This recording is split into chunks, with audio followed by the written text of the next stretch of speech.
حضرت جناب ابو بکر رضی اللہ عنہ، ان کا نام نامی اسم گرامی عبداللہ ہے۔ ان کی کنیت ابو بکر اور ان کا لقب صدیق و عتیق ہے۔ جناب ابو بکر کو عتیق حضور نے فرمایا،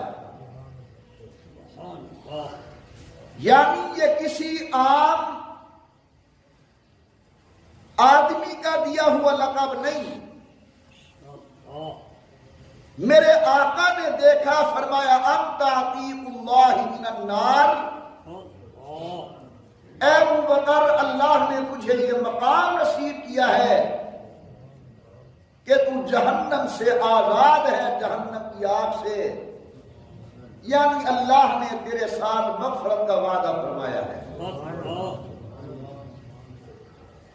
اور جناب عائشہ رضی اللہ عنہا فرماتی ہیں، جب اللہ کے پیغمبر معراج سے واپس آئے اور آ کر ارشاد فرمایا کہ معراج کے کچھ حصے کے اندر آسمانوں کے اوپر جا کر اللہ کے انوارات کو دیکھ کے آیا ہوں، تو لوگوں نے حضرت کی تکذیب کی۔ جب جناب ابو بکر کو پتا چلا تو حضرت ابو بکر نے کہا، اللہ کے بندے، تم تو حضرت کے متعلق آسمانوں کے سفر کا انکار کر رہے ہو، میں تو اس سے بھی بڑی باتوں کی تصدیق کرنے کے لیے تیار ہوں۔ حضرت نے جو کچھ فرمایا ہے سچ فرمایا ہے، یہ راتوں رات اللہ کا دیدار کر کے واپس آئے ہیں، یہیں سے ان کا لقب بنا صدیق، اللہ کے پیغمبر کی تصدیق کرنے والا۔ حضرت کی کنیت ہے ابو بکر۔ عام طور پر لوگ سمجھتے ہیں کہ ابو کا معنی باپ بنتا ہے، بسا اوقات ابو کا معنی عربی گرامر کے اندر باپ نہیں بلکہ یہ نسبت کا لفظ ہے۔ جس طرح ابو ہریرہ، اس کا معنی یہ نہیں کہ بلی کا باپ، یہ نسبت ہے بلی کی طرف ابو ہریرہ۔ سیدنا علی المرتضی کا لقب و کنیت ہے ابو تراب، تو جس طرح وہاں ابو باپ کے معنی میں نہیں، تو یہاں بھی ابو بکر باپ کے معنی میں نہیں بلکہ بکر کا معنی پہل کرنے والا۔ حضرت ابو بکر کو ابو بکر اس لیے کہا جاتا ہے کہ وہ ہر کار خیر کے اندر پہل کرنے والے ہیں۔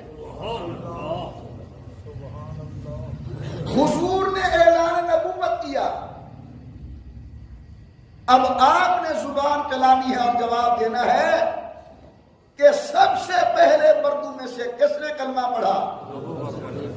ذرا آہستہ کہیں، کوئی سن نہ لے، اور ذرا آہستہ، کوئی سن نہ لے آپ کی آواز۔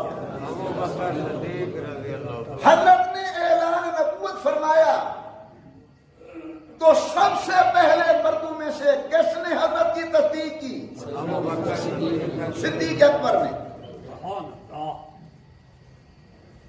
امام الانبیاء کے اعلان نبوت کے بعد جب اہل مکہ نے حضرت پر تشدد کیا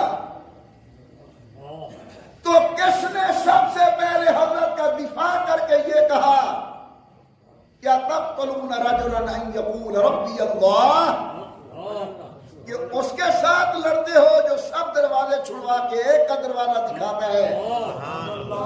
تو سب سے پہلے دفاع کرنے والا کون تھا؟ بولو، صدیق اکبر۔ امام الانبیاء سرکار دو عالم پر کلمہ پڑھنے کے بعد مسجد حرام بولو ابو بکر۔ اللہ کے پیغمبر ہجرت پر جانے لگے تو غار میں سب سے پہلے قدم کس نے رکھا؟ جناب ابو بکر۔ حضرت پاک مدینہ طیبہ تشریف لے آئے، مسجد نبی کی بنیاد رکھی، تو حضرت کے بعد سب سے پہلی اینٹ کس نے رکھی؟ جناب ابو بکر رضی اللہ عنہ نے۔ امام الانبیاء کا انتقال ہو گیا، حضور کے انتقال کے بعد سب سے پہلے روضہ انور کے اندر قبر کس کی بنی؟ حضرت ابو بکر کی۔ میدان قیامت کے اندر روضہ انور سے جب حضور اٹھیں گے تو حضرت کے بعد سب سے پہلے کون ہوگا جو قبر سے اٹھے گا؟ وہ جناب صدیق اکبر۔